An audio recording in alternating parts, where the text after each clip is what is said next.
वित्त मंत्रालयाने दिली आहे।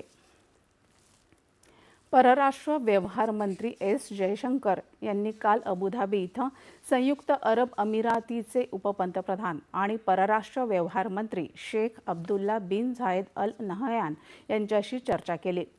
सध्याची क्षेत्रीय स्थिती आणि तिचे परिणाम यावर ही चर्चा केंद्रित होती।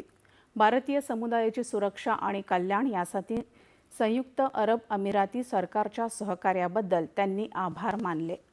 दोन्ही देशातली सर्वसमावेशक धोरणात्मक भागीदारी अधिक वृद्धिंगत करण्याच्या मार्गावर दोन्ही नेत्यांमध्ये चर्चा झाली।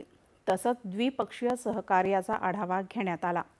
जयशंकर यांनी काल संयुक्त अरब अमिराती इथल्या भारतीय समुदायाशी संवाद साधला।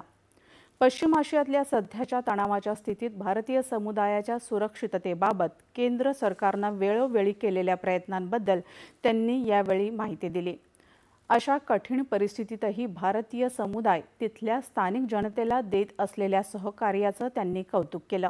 तसंच संयुक्त अरब अमिरात भारतीय समुदायाच्या हिताचं रक्षण करत असल्याबद्दल त्यांनी कृतज्ञता व्यक्त केली। केंद्रीय